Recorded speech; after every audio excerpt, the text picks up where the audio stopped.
Salah satu film season yang dalam artian ini berepisode-episode. Dan buat film ini berjudul Squid Game Season 1. Jadi di film ini akan terdiri dari 9 episode dan gak akan aku jadiin satu. Jadi ya misalnya 3 episode gitu, terus diceritain dalam satu video. Ya gimana ya, soalnya enak di detail filmnya ketimbang loncat-loncat kan gak asik ya. Dan tentunya selamat datang di channel Pemersatu Kelurahan yang pastinya ya kayak gini-gini aja. Apa kabar kalian semua? Semoga baik-baik saja dan begitulah. Ingat ya, tetap rebahan dan jangan pernah semangat. Jadi buat film berepisode-episode ini akan menceritakan beberapa orang yang memiliki hutang banyak sehingga mereka nggak bisa melunasinya. Terus mereka terpaksa mengikuti sebuah permainan mematikan demi mendapatkan sebongkah uang yang tentunya bisa menutupi utang mereka. Jadi bila penasaran dengan storynya, simak video ini sampai habis dan intro.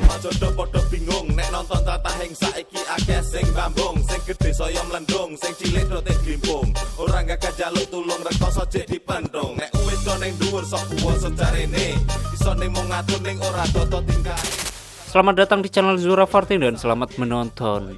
Sebelum ke story, prolog bentar. Bahwa di zaman dahulu kala sebelum TikTok dan banyaknya jamet bertebaran, hiduplah seorang bocil yang bernama Song Ki-hoon dan beberapa bocil yang sedang melakukan permainan. Yang tentunya gua nggak tahu permainan itu apa. Soalnya aku nggak ikut main. Ditambah aku nggak tahu nama mereka siapa karena belum kenalan. Ya begitulah. Yang pada akhirnya permainan ini dimenangkan oleh Ki-hoon dan yang lainnya. Episode ke-1 yang berjudul Lampu Merah dan Hijau. Story diawali oleh seorang bapak-bapak yang bernama Song Ki-hoon.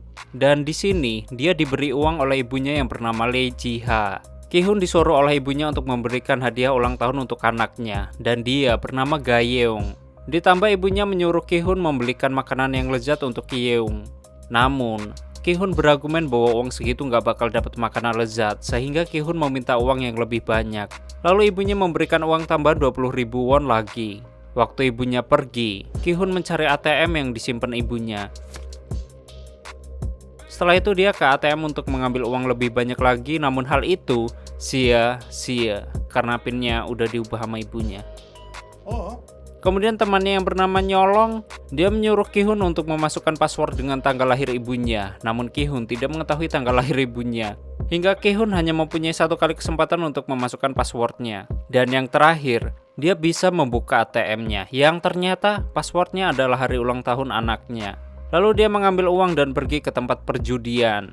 Jadi, pekerjaan Ki-hoon adalah seorang supir dan penjudi yang membuat dia memiliki hutang hingga ratusan juta won. Kalau dirupiahin, ya sekitar miliaran rupiah lah. Lanjut, ketika dia sedang berjudi balapan kuda, ternyata dia kalah. Ditambah dia agak stres karena kehilangan uang yang cukup banyak. Bahkan dia ngamuk-ngamuk ke orang. Kemudian dia ingin ikut lagi. Yang ternyata dia hoki dan mendapatkan uang sebesar 4.560.000 won.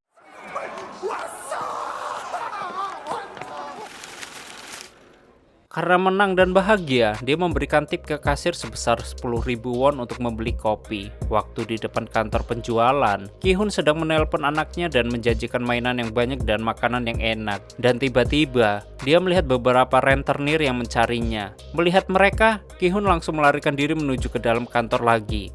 Waktu berlari, tanpa sengaja Ki-hoon menabrak seorang perempuan yang bernama Sae Byuk. Ini yang komplain penyebutan nama-nama dengan bahasa Korea. Taulah gua nggak tahu cara pembacaan bahasa Korea, jadi aku baca Indo aja. Lanjut. Setelah itu Ki-hoon tertangkap dan dibawa ke toilet. Di sini Ki-hoon dihajar habis-habisan bahkan mau dibunuh. Karena Ki-hoon mempunyai utang yang cukup besar kepada orang ini. Awalnya Ki-hoon ingin membayar utangnya dengan uang 4 juta won tadi yang dia menangkan. Namun ternyata saku di jasnya telah dirobek seseorang dan Ki-hoon teringat langsung oleh anak tadi. Di sini Ki-hoon berjanji akan mengembalikan uang yang dia pinjam sebelumnya. Kemudian bos rentenir ini memberikan kesepakatan dalam 1 bulan. Bila Ki-hoon tidak bisa mengembalikannya, mata dan ginjal Ki-hoon akan diambil. Dan hal itu ditulis dalam sebuah surat penyerahan organ dan ditandatangani oleh darah Ki-hoon. Dan kocaknya, di sini Ki-hun malah minta pinjaman 10.000 won lagi, kan goblok ya. Lalu, Ki-hun datang ke tempat kasir dan meminta uang 10.000 wonnya lagi. Setelah itu Ki-hun datang ke tempat capit hadiah untuk memenangkan songgok boneka. Namun dia kalah terus dan frustasi. Beruntung ada seorang bocil yang membantunya dan dia mendapatkan sebuah hadiah. Setelah itu Ki-hun mengajak anaknya makan di pinggir jalan. Lalu Ki-hun memberikan sebuah hadiah yang ternyata hadiah itu adalah pistol. Karena malu, di sini Ki-hun membenarkan bahwa besok kalau besar, Yung jadi tentara ya. Makanya ayah belikan pistol. Namun Yung menepisnya dan berargumen bahwa kalau ibunya melihat mainan itu, ibunya akan marah. Oleh karena itu pistolnya disimpan lagi oleh Ki-hun. Lalu Ki-hun mengantar pulang anaknya. Jadi si Ki-hun dan istrinya udah cerai ya, makanya mereka sendiri-sendiri rumahnya. Ketika ingin menaiki kereta, ternyata Ki-hun ketinggalan kereta. Sehingga dia menunggu kereta selanjutnya dan tiba-tiba dia didatangi oleh seseorang. Orang itu menawarkan permainan dan setiap Ki-hun menang, dia akan mendapatkan uang 100.000 won.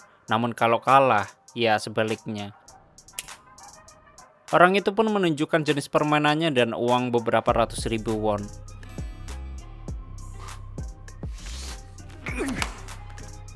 Waktu main, ternyata Ki-hun kalah dan orang itu meminta uang kemenangannya. Mengetahui Ki-hun tidak mempunyai uang, orang itu meminta ganti anggota tubuh Ki-hun yaitu sebuah gamparan. Di sini Ki-hun terus kalah dan digampari habis-habisan, yang pada akhirnya Ki-hun dapat memenangkan permainan itu dan mendapatkan seluruh uangnya. Namun orang itu menawarkan permainan baru dan Ki-hun dapat mendapatkan uang yang sangat banyak, bahkan ratusan ribu hingga miliaran won. Namun di sini Ki-hun tidak mempercayainya, lalu orang itu menjelaskan bahwa Seong Ki-hun hari ini dia telah menandatangani surat penyerahan organ. Ki-hun mantan karyawan di Dragon Motor dan menjadi tim perakitan 1. Lalu Ki-hun berhenti 10 tahun yang lalu. Kemudian Ki-hun membuka restoran ayam goreng dan cemilan, namun keduanya bangkrut dan sekarang bekerja menjadi sopir dan penjudi. Lalu Ki-hun mempunyai anak perempuan yang berusia 10 tahun dan seorang mantan istri yang sudah cerai selama 3 tahun. Kemudian Ki-hun mempunyai utang ke rentenir sebesar 160 juta won atau kalau dirupiahin 1.930 jutaan. Dan ditambah utang bank sebesar 255 juta won yang dirupiahin 2.715 juta. Jadi total utang Ki-hun 4.645 juta dan hal itu masih berjalan hingga sampai hari ini. Mendengar hal itu Ki-hun pun langsung marah dan bertanya-tanya, "Siapa Anda ini?" Kemudian orang ini memberikan sebuah slot kartu yang tertulis nomor HP tentunya, yang pada akhirnya dia pergi begitu saja.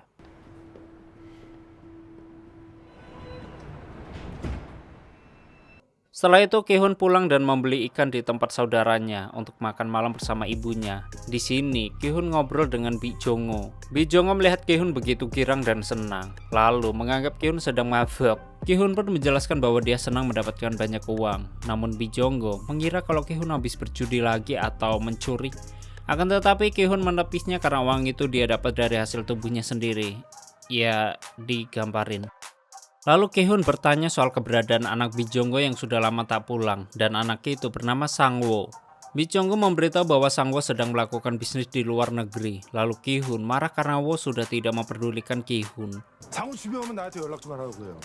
Karena semasa Wo masih kecil, Ki-hun selalu mengajaknya main dan jalan-jalan.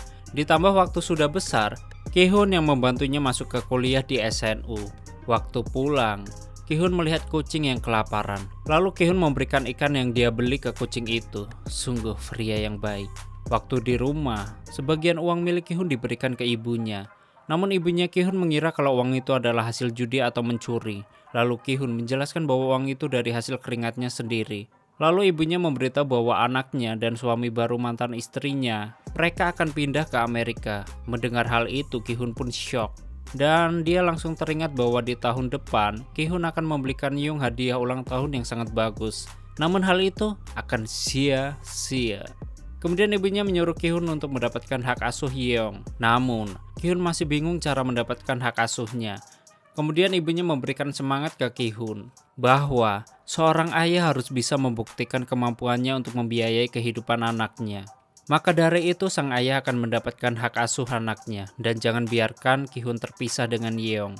Setelah mendengar nasihat ibunya, Ki-hun langsung berpikir sambil melihat foto-foto kebahagiaannya dengan anaknya. Kemudian Ki-hun mengambil kartu itu lalu menghubungi nomor yang tertulis di kartu tersebut. Setelah menelpon, Ki-hun disuruh pria itu untuk menemuinya di suatu tempat.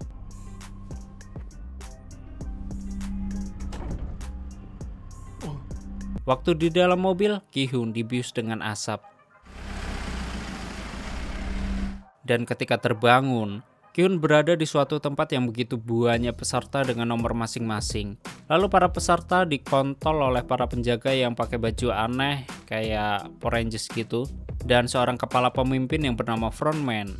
Waktu ingin kumpul ke tengah, Ki-hu bertemu dengan seorang kakek-kakek yang bernama Il-nam.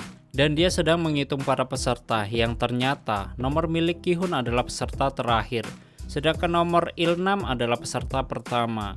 Di sini Il-nam menceritakan bahwa dia memiliki tumor di kepala, jadi Il-nam harus banyak-banyak menghitung agar keadaannya makin membaik. Waktu Il-man dan Ki-hu sedang mengobrol, tiba-tiba ada dua orang yang sedang berkelahi di tengah-tengah kerumunan, yang ternyata itu adalah Sai Byuk, yaitu orang yang mengambil uang milik Ki-hu ketika di kantor pembelian. Di sini Sai sedang membuat ulah dengan seorang gangster, dan dia bernama Deoksu. Deoksu ingin menghajar Sai karena telah mengkhianatinya dan menikamnya dari belakang. Jadi, buat Deok dan Sai di sini adalah sama-sama gangster. Namun Sai mengkhianati Deok dengan melarikan diri dari gangster dan ingin hidup mandiri. Oke, lanjut. Ketika Deok menghajar Sai lagi, tiba-tiba Ki-hu seperti pernah melihat tuh cewek. Lalu Ki-hu datang ke tengah dan mendorong Deok. Karena di sini Ki-hu ingin membuat perhitungan dengan Sai, yaitu soal uangnya yang telah dicopet Sai. Akibat hal itu, Deok langsung bejek Ki-hu dan mereka berdua pun debat soal Sai. Singkat cerita, tiba-tiba alarm itu berbunyi dan para ranger pun datang. Salah satu pemimpin ranger, dia mengucapkan selamat datang di permainan ini. Di sini, pemimpin menjelaskan bahwa ada 6 permainan selama 6 hari. Dan bagi yang bisa memenangkan permainan, dia akan mendapat uang tunai dengan jumlah yang sangat banyak. Lalu ada salah satu peserta yang bernama John Ho.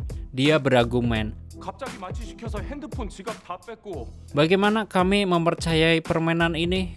Lalu kalian membawa kami ke tempat maksiat seperti ini.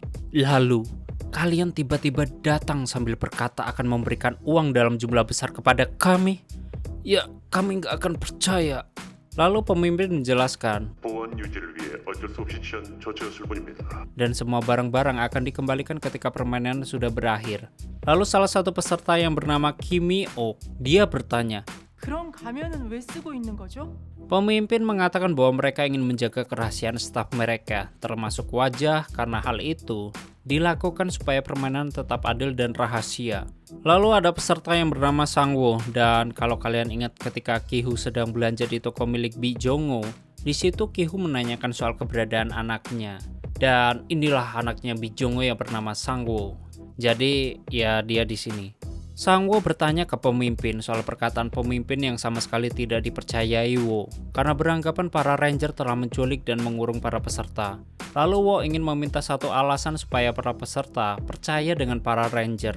Pemimpin langsung menjelaskan bahwa nomor 218 yang bernama Ko Sang-woo yang berusia 46 tahun, Wo merupakan mantan kepala tim 2 di Joy Investment. Kemudian Wo menggelapkan dana kliennya, lalu diinvestasi ke saham derivatif dan kontrak berjangka, tapi gagal. Lalu pemimpin menjelaskan beberapa peserta dan hutang-hutang yang mereka panggul, yang dalam artian seluruh kehidupan peserta di sini sudah di ujung tanduk. Oleh karena itu, para peserta harus berjuang untuk mendapatkan hadiah uang yang sangat besar, dan hal itu sesuai perjanjian hingga tanpa paksaan apapun. Kemudian pemimpin memberikan kesempatan terakhir untuk memilih, yaitu kembali ke kehidupan lama yang menyedihkan dan dikejar-kejar rentenir, atau mengambil kesempatan terakhir yang ditawarkan. Lalu peserta yang bernama Ali, dia bertanya. 우리 무슨 게임 합니까? Pemimpin menjawab bahwa setiap permainan dirahasiakan. Kemudian Ki-hu bertanya. 상금이 대충 얼마나 되나요? Pemimpin pun menunjukkan wadahnya, dan uangnya akan terisi di setiap permainan. Lalu pemimpin akan mengungkapkan jumlahnya setelah permainan selesai. Lalu para peserta diarahkan ke tempat pendaftaran untuk menandatangani sebuah formulir.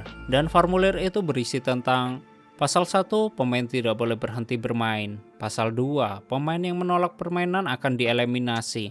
Dan yang terakhir, pasal ketiga, permainan dapat dihentikan jika mayoritas setuju. Di sini awalnya Ki-hoo ragu-ragu, namun demi anaknya, dia rela berkorban.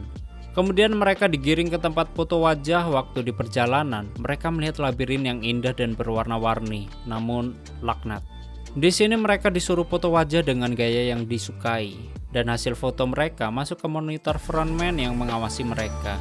Setelah selesai foto, mereka berjalan menuju ke gerbang permainan dan mereka akan kumpul di sana. Waktu sampai, mereka akan memainkan permainan pertama. Lalu Ki-hoo menyapa Wo yang ternyata dia juga di sini. Ki-hoo bertanya kenapa dia sampai bisa datang ke sini dan menjelaskan bahwa kemarin dia datang ke toko Ibu Wo. Namun Ibu Wo berkata kalau Wo di luar negeri dan sedang dinas. Pusing dengan bacotan Ki-hoo, Wo pun pergi meninggalkannya. Sedangkan frontman dia mendatangi suatu ruangan dan dia mengangkat sebongkah telepon. Frontman mengatakan bahwa permainan pertama telah siap. Lalu frontman duduk sambil ngopi dan lihat orang yang bakal gitulah, yang jelas bukan vocab. Waktu pintu gerbang tertutup, seluruh peserta terheran-heran dengan tempat ini. Lalu di ujung mata peserta ada 2 orang ranger dan 1 boneka. Dan nama permainan ini sama seperti judulnya, yaitu lampu merah dan hijau. Oke, buat cara mainnya aku jelasin sedikit. Kalau kalian ingat film As the God Will yang pernah aku upload beberapa tahun lalu sebelum channel story film sebanyak ini. Soalnya waktu itu cuma ada 3 channel story film, gua dan 2 lainnya. Terus muncul channel story film baru dan buahnya Ipol. Oke, jadi di film As the God Will ada permainan yang bernama Daruma, yang dimana kalau tuh boneka nengok ke belakang, bonekanya bakal ngitung atau nyanyi gitu.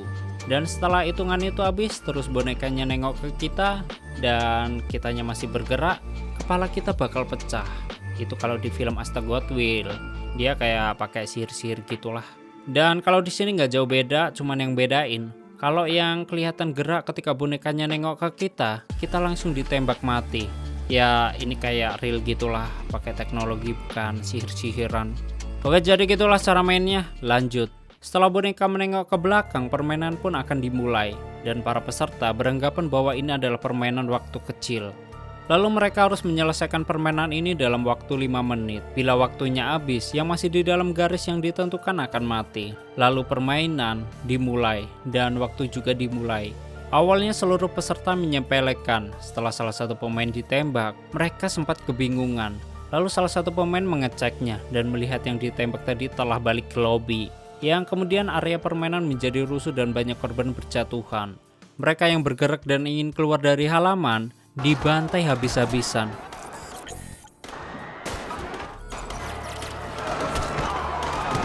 Sedangkan frontman, dia santuy minum teh sambil liatin orang dibinasakan.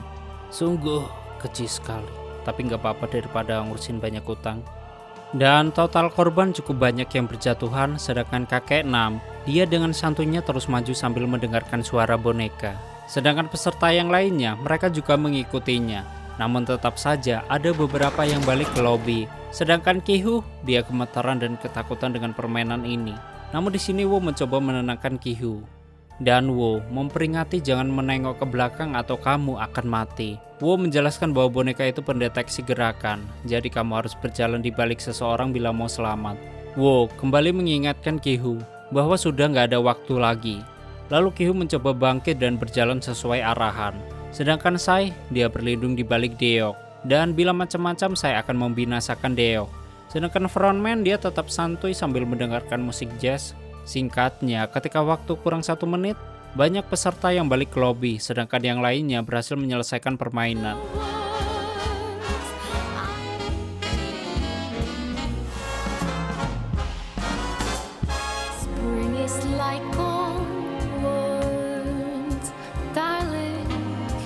Namun, ketika Ki-hoo ingin mendekati garis akhir, dia tersandung salah satu peserta yang meninggoy.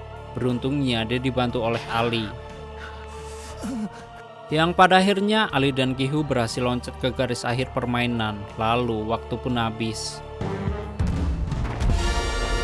Sedangkan para pemain yang masih di halaman, mereka dibalikan ke lobi semua. Tak berselang lama, atap lokasi permainan tiba-tiba tertutup. Dan permainan ini berlokasi di sebuah pulau terpencil dan bersambung.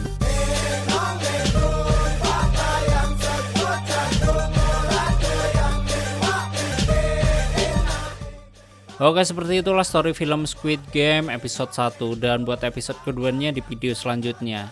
Jadi terima kasih udah nyimak video ini sampai habis. Terus support channel ini dengan menekan like, subscribe, dan share kemanapun yang kalian bisa. And stay on to my channel, jangan kemana-mana. Sampai ketemu lagi di video selanjutnya. Bye bye.